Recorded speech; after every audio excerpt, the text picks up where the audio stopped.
देश भर में लोकसभा चुनाव के 7 चरणों के मतदान संपन्न हो चुके हैं और मतदान संपन्न होने के बाद एग्जिट पोल को लेकर तमाम पार्टियों में बयानबाजी का दौर चल रहा है। वहीं 7वें चरण में हुए लोकसभा चुनाव में पूर्वी यूपी की 6 सीटों पर वोटिंग प्रतिशत बहुत कम रहा।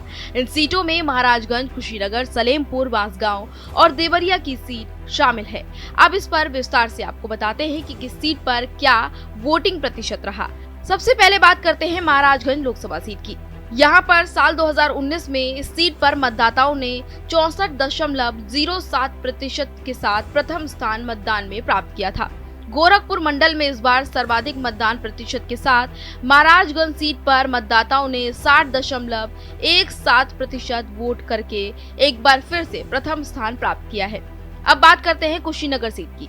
कुशीनगर सीट पर साल 2019 में 59.79% वोटिंग हुई थी। इस बार की बात की जाए तो वोटिंग प्रतिशत यहाँ पर 2.9% घट गया है। इस वजह से यहाँ पर 57.29% वोटिंग हुई है।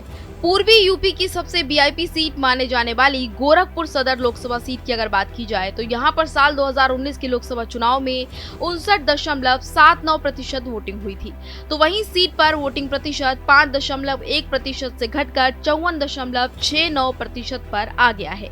सलेमपुर में इस बार के लोकसभा चुनाव में 51.25% वोटिंग हुई है। गोरखपुर मंडल की सीटों में सर्वाधिक कम प्रतिशत वाला ये लोकसभा क्षेत्र है। ये साल 2019 के लोकसभा चुनाव में 55.43% यहाँ पर वोटिंग हुई थी। देवरिया लोकसभा सीट की बात की जाए तो यहाँ पर इस बार 55.30% मतदान हुआ, जो पिछली बार के मुकाबले 57.90% से 3.9% कम है।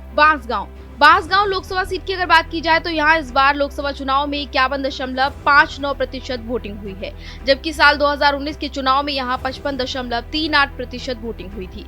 इस बार के चुनाव में बांसगांव में 3.79% वोटिंग में गिरावट देखने को मिली है। Bureau report, Bharat express UP.